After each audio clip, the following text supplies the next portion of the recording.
Hello दोस्तों। आज हम जानेंगे रासायनिक अभिक्रिया का वेग यानी कि औसत वेग और तात्क्षणिक वेग के बारे में भी जानेंगे। औसत वेग क्या होता है जान लीजिए। रासायनिक अभिक्रिया में भाग लेने वाले अभिकारक तथा उत्पाद की सांद्रता में परिवर्तन तथा परिवर्तन में लगा समय के अनुपात को हम रासायनिक अभिक्रिया का वेग कहते हैं। मैं जैसा कि मैंने बोर्ड पे लिख दिया है, ध्यान से देखिए। मैंने लिखा है रासायनिक अभिक्रिया में भाग लेने वाले अभिकारक या उत्पाद की सांद्रता में परिवर्तन तथा परिवर्तन में लगा समय के अनुपात को अभिक्रिया का वेग कहते हैं।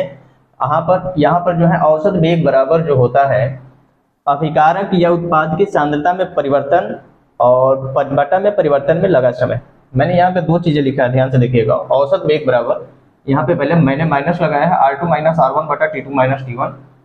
R2 माइनस R1 का मतलब यह हुआ कि सांद्रता में परिवर्तन है, T2 माइनस T1 का मतलब हुआ कि समय में परिवर्तन। इसको हम डेल्टा आर लिख सकते हैं, तो डेल्टा आर बटा डेल्टा टी हो जाएगा नीचे। उसी तरह से औसत वेग जो उत्पाद के लिए होता है, ये तो अभिकारक के लिए था, ये उत्पाद के लिए P2 माइनस P1 बराबर T2 माइनस T1 बराबर डेल्टा P बटा डेल्टा टी। आपको समझना यह है कि आपको मैंने बताया औसत वेग बराबर कि अभिकारक और उत्पाद की सांद्रता में परिवर्तन तथा परिवर्तन में लगा समय के अनुपात को हम अभिक्रिया का औसत वेग कहते हैं। परंतु यहाँ पे दो चीजें आ रही है, एक आ रही है माइनस और एक आ रहा है प्लस। ध्यान से देखिएगा, जो हमने अभिकारक में माइनस चिन्ह लगा रखा है और उत्पाद में माइनस चिन्ह नहीं है यानी कि प्लस है, ये ऐसा क्यों होता है? वेग का परिभाषा फार्मूला दोनों सही है आपका, लेकिन इसमें माइनस लगा इसमें प्लस लगा, ऐसा क्यों हुआ? मैं आपको एग्जाम्पल के थ्रू समझाने का प्रयास करूँ, ध्यान से देखिएगा।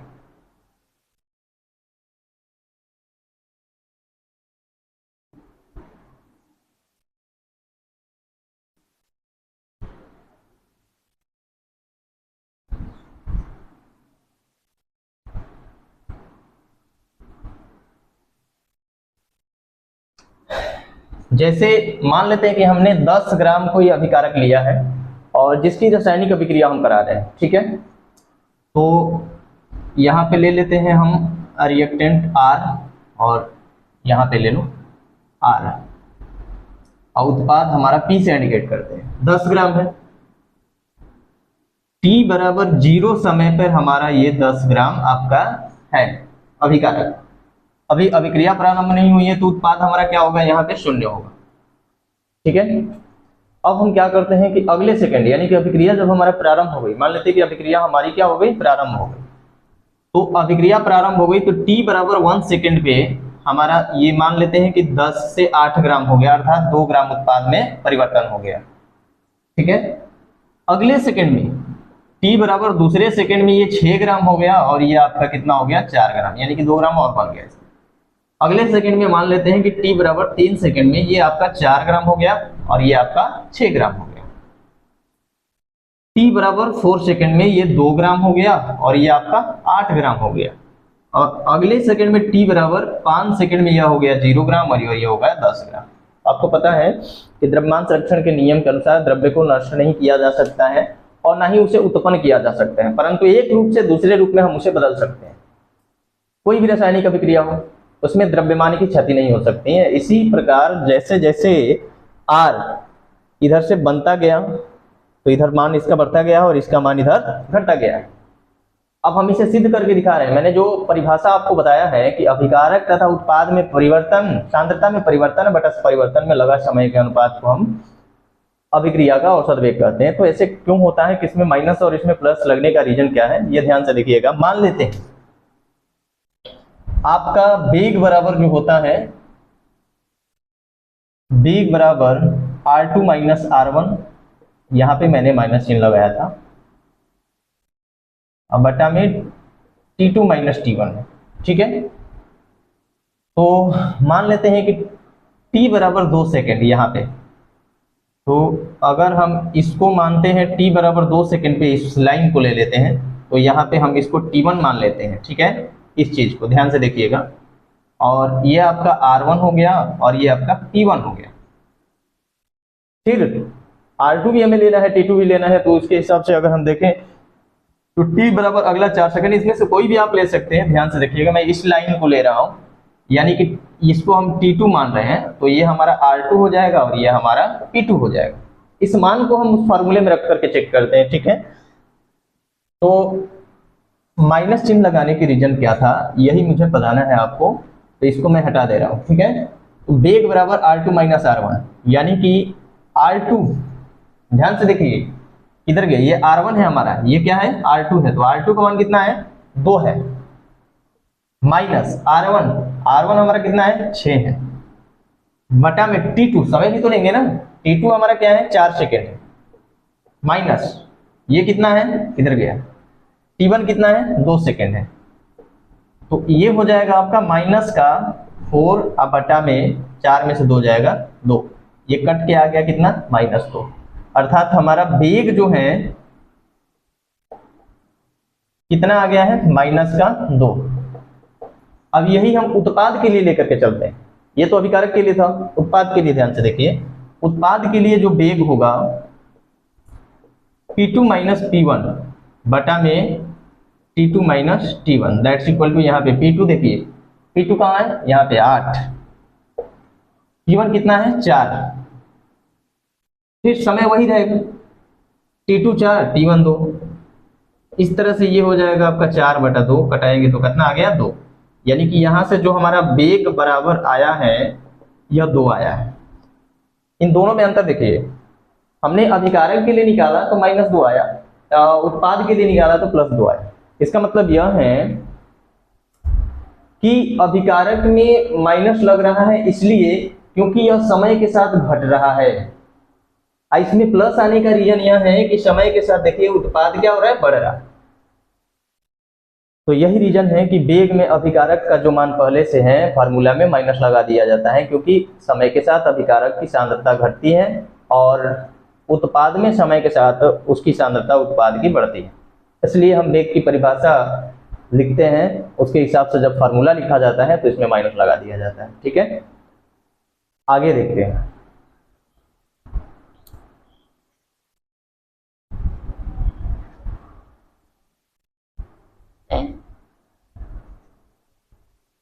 अब है ताक्षणिक वेग।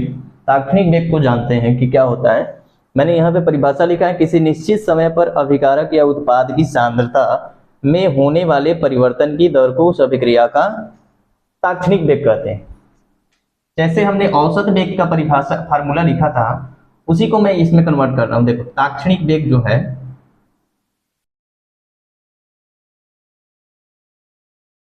ताक्षणिक वेग बराबर, वहां पे हम लोगों ने लिखा था माइनस का डेल्टा आर बटा डेल्टा टी, यहाँ पे डेल्टा को समाकलन करके डेल में परिवर्तित कर लिया जाता है, अर्थात इसको हम लिख सकते हैं माइनस का डी आर बटा में डी टी, ठीक है। उसी तरह से ताक्षणिक वेग उत्पाद के लिए लिख सकते हैं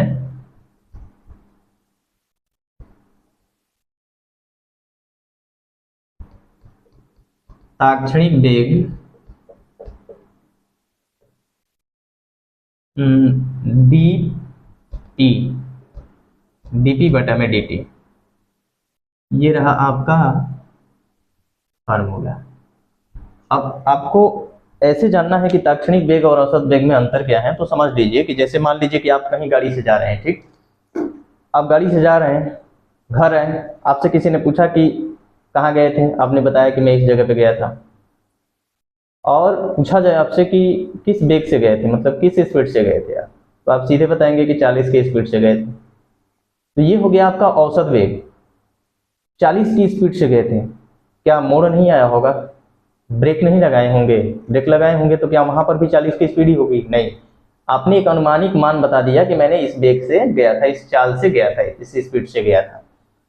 अगर आप जा रहे हैं, बीच में किसी ने फोन किया, फोन करने के बाद आपसे कहें कि कहाँ हो, तो आप यहाँ पे हैं बताएं, कहा जाए कि किस स्पीड से हो, आप गाड़ी किस स्पीड से चला रहे हो, तो आप बताएंगे सीधे ऑडोमीटर पर देख करके 50 की स्पीड से चला रहे हैं, तो वहां पे आप बताएंगे सीधे कि मैं 50 की स्पीड से चल रहा हूं, तो वो आपका ताक्षणिक वेग हो गया, मतलब किसी समय किसी क्षण आपका जो वेग है वो आपका ताक्षणिक वेग कहलाएगा। तो ये था औसत वेग और ताक्षणिक वेग में अंतर। मैं अगला टॉपिक आपको बताने जा रहा हूं, उसको ध्यान से देखिएगा।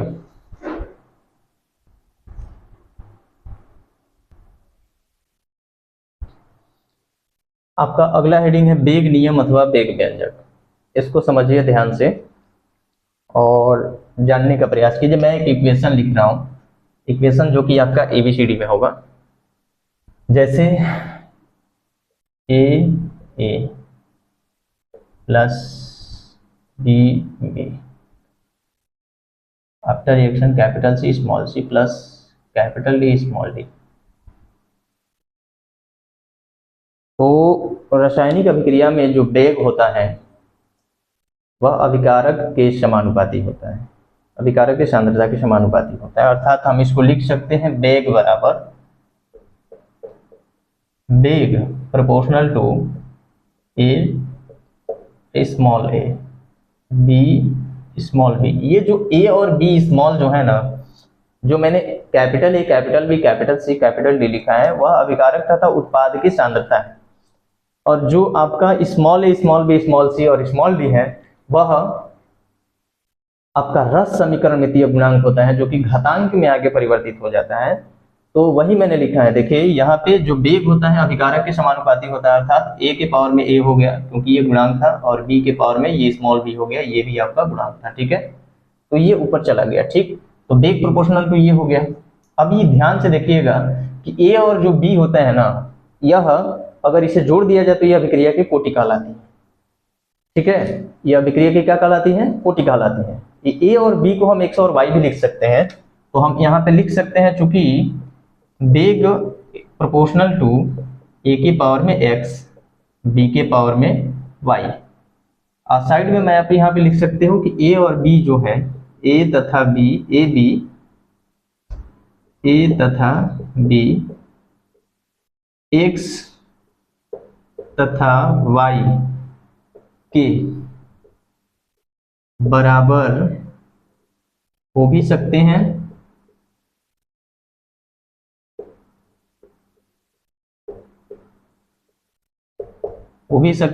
तथा नहीं भी हो सकते हैं,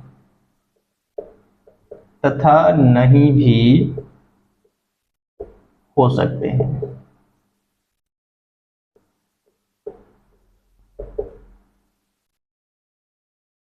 अब प्रोपोर्शनल टू का चिन्ह हटाइए। तो प्रोपोर्शनल टू का चिन्ह जब हटाएंगे तो वेग बराबर हो जाएगा बाबू के, एक कांस्टेंट लेते हैं के, आइए हो जाएगा ए के पावर में एक्स और बी के पावर में वाई। क्योंकि एक्स प्लस वाई बराबर एन लिख सकते हैं। एन क्या होती है? अभिक्रिया की कोटि होती है। तो हम यहाँ पे लिख सकते हैं वेग, ए और बी क्या है? अभिकारक है। अभिकारक को हम किससे इंडिकेट करते हैं? आर से इंडिकेट करते हैं। ए और बी के जगह पे हमने के आर ले सकें, या अर्थात कि ये हो जाएगा आपका आर और एक्स प्लस वाई कर देते हैं। तो एक्स प्लस वाई बराबर एन होता है, जहां एन अभिक्रिया की कोटि होती है, अभिक्रिया की कोटि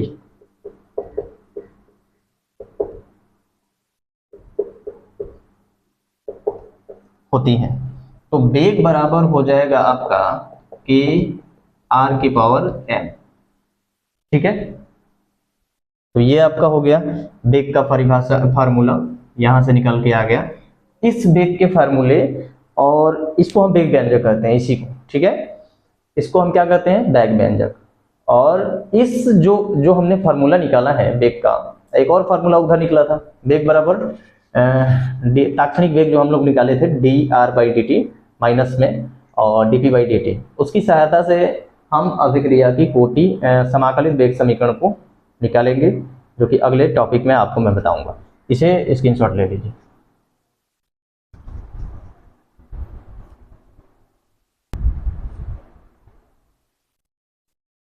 अब जानेंगे हम अभिक्रिया की कोटि।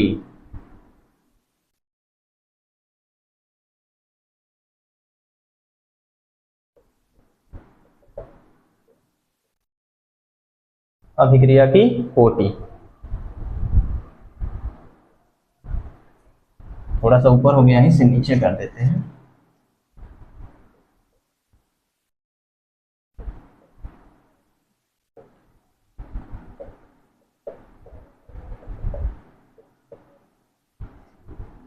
अभिक्रिया की कोटि का परिभाषा होता है कि रासायनिक अभिक्रिया में भाग लेने वाले अभिकारक के घातांकों के योगफल को अभिक्रिया की कोटि कहते हैं।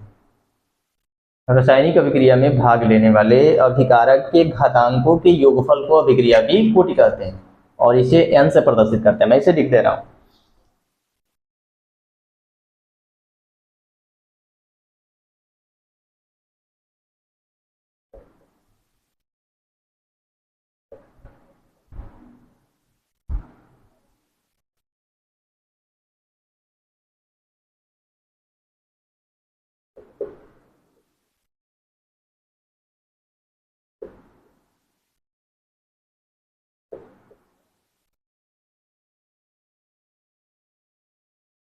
अभिकारक के घातांकों के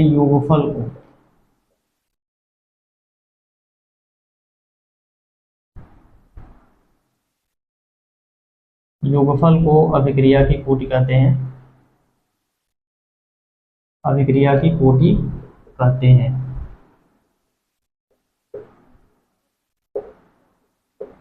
इसे स्मॉल n से प्रदर्शित करते हैं।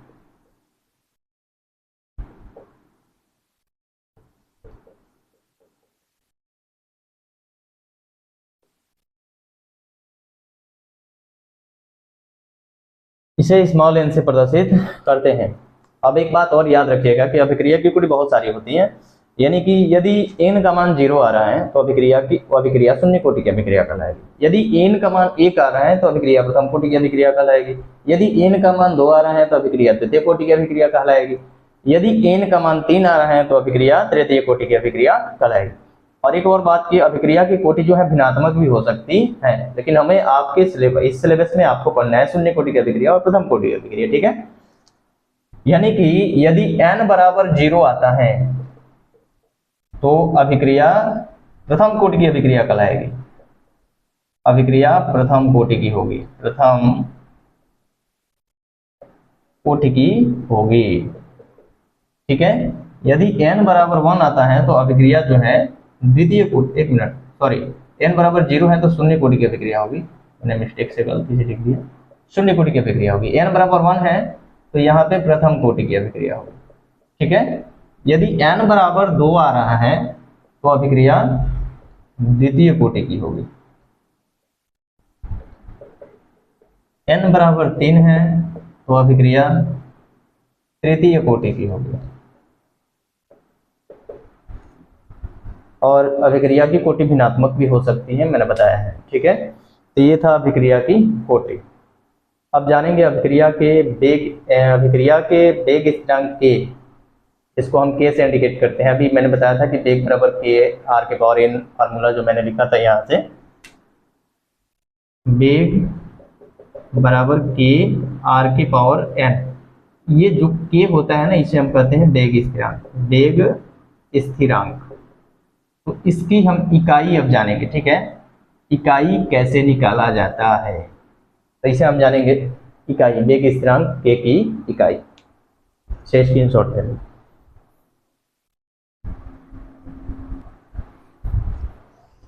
हेडिंग में बना रहा हूं वेग स्थिरांक k की इकाई जानेंगे कैसे निकाला जाता है, ठीक है। ध्यान से देखिएगा, वीडियो समझ में आ जाएगा आराम से। वेग स्थिरांक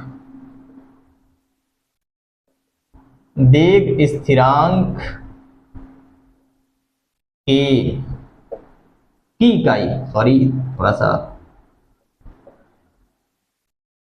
k की इकाई कहाँ आर्टिकल दिख रहा हूं।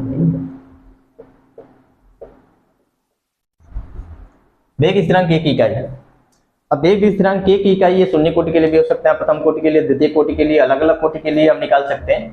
तो पहले हम निकालेंगे शून्य कोटि की अभिक्रिया की k की इकाई, अर्थात मैं लिख दे रहा हूं यहाँ पे शून्य कोटि के लिए, ठीक है, k की इकाई। पहला, शून्य कोटि के लिए k की इकाई, ठीक है। तो फार्मूला हमने अभी लिखा था, वेग बराबर k r के पावर n। हमें k की निकालना है ना, तो k बराबर क्या हो जाएगा बाबू, वेग बेग बटा, ठीक से लिखना रे, बेग बटा आर की पावर एन। ये फार्मूला हमारा हो गया। अब हमें निकालना है शून्य कोटि की, तो एन की जगह पे क्या लिखेंगे, शून्य लिखेंगे, क्योंकि एन ही क्या है, अभिक्रिया की कोटि है। तो एन बराबर लिखेंगे यहाँ पे, चूंकि अभिक्रिया शून्य कोटि की है, शून्य कोटि की है,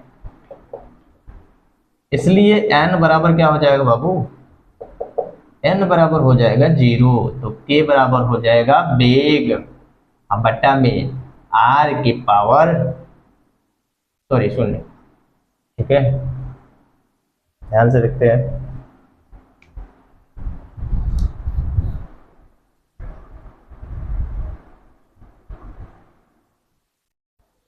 आओ देखते हैं मेरे लाल, मतलब बेग के बराबर बेग हो जाएगा।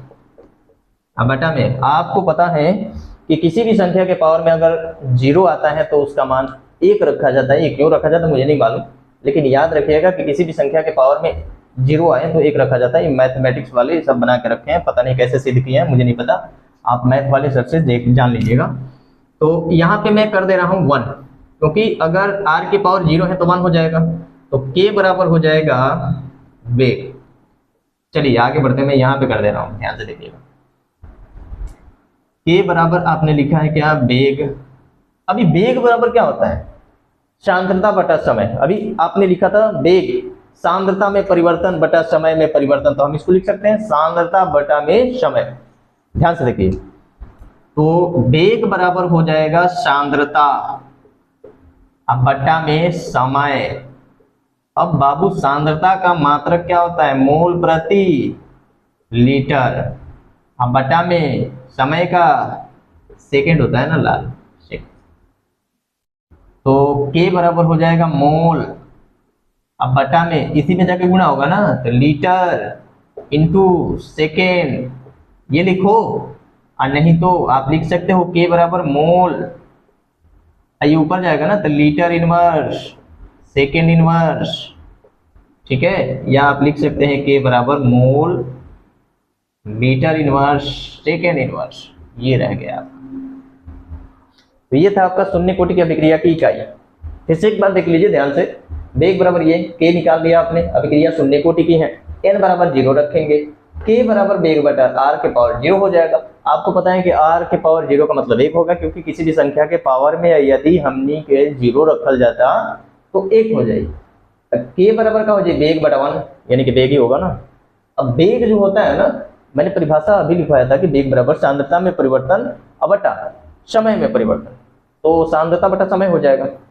और सांद्रता का मात्रक होता है मोल प्रति लीटर, समय का मात्रक होता है सेकंड, मैंने लिख दिया है। तो ये इसका गुणा जाके इसी में होगा, इस तरह से मोल बटा लीटर इंटू सेकेंड हो गया। अब इसे ऊपर लेके जाओ, मैंने कन्वर्ट किया है, कन्वर्ट कर सकते हैं। ठीक है, मैं एक और है, इसे स्क्रीनशॉट ले लीजिए, फिर मैं प्रथम कोटि की अभिक्रिया का समाकलित देख सकते, सॉरी समाकलित नहीं, के की इकाई मैं निकाल रहा हूँ। ठीक है,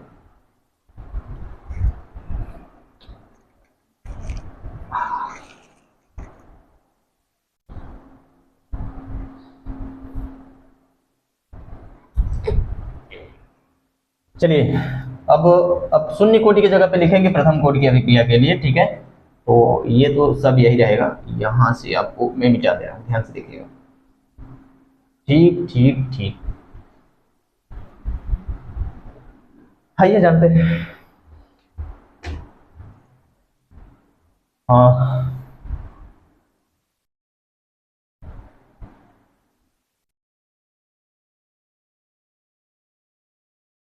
प्रथम कोटि के लिए निकालते हैं, प्रथम कोटि के लिए के, फिर सेम फार्मूला यही रहेगा, बेग बराबर के आर के पावर एन, के बराबर हो जाएगा बेग बटा आर के पावर एन। ठीक है, तो यहां से लिखेंगे, चूंकि अभिक्रिया प्रथम कोटि की है,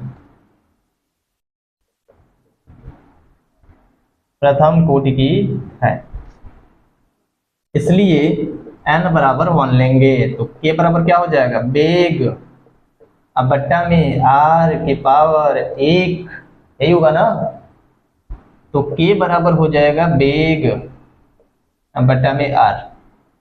आर मतलब होता है सांद्रता, ये आपको पता है, तो मैं यहां से लिख दे रहा हूं के बराबर वेग। वेग मतलब सांद्रता बटा सांद्रता में लगा समय, यही ना होता है। तो सांद्रता बटा में समय पूरा का होल बटा आर भी क्या होता है, सांद्रता ही तो होता है। तो सांद्रता से सांद्रता सीधे कटा दो तो के बराबर हो जाएगा 1 बटा समय, यानी कि के बराबर हो गया 1 बटा समय का क्या होता है, सेकेंड होता है। तो के बराबर सेकेंड इनवर्स। ये हो गया आपका प्रथम कोटि की अभिक्रिया का के की इकाई। ठीक है, और अगले वीडियो में हम लोग देखेंगे अभिक्रिया के समाकलित वेग समीकरण या अभिक्रिया के कोटि के समाकलित वेग समीकरण, जो कि इसे ध्यान से देखिएगा क्योंकि इसी पे न्यूमेरिकल आएगा आपका। और हमेशा 1-2 क्वेश्चन इससे इस चैप्टर से रहता है और इसका न्यूमेरिकल भी बहुत अच्छे अच्छे तरह के आएंगे। और दूसरी चीज़ यह है कि मेरा एक और चैनल है जो मैं डिस्क्रिप्शन में डाल दूंगा, उस पर मैं कार्बनिक यानी कि सेकेंड पार्ट केमिस्ट्री का पढ़ा रहा हूँ। एल्कोहल फिनाइल ईथर से स्टार्ट किया हूँ और उसका वीडियो भी मैं अपलोडेड करते रहूँगा हमेशा। और इस पर आपका कार्बनिक यानी कि भौतिक रसायन अभी तक चल रहा था, इसके बाद और भी 2 चैप्टर है इसके, D and A block element, और लास्ट वाला है उपसंयोजक यौगिक। इनको बेहतर तरीके से ध्यान से देखिएगा, इस पर ये मिलता रहेगा। और उस पर आप मैं कार्बनिक रसायन यानी कि वो चालू करने जा रहा हूँ। ठीक है, तो ध्यान से देखिए और समझिए, समझने का प्रयास कीजिए और बोर्ड में अच्छे से अच्छे मार्क लाने का प्रयास कीजिए। यही मेरी शुभकामनाएं है। धन्यवाद।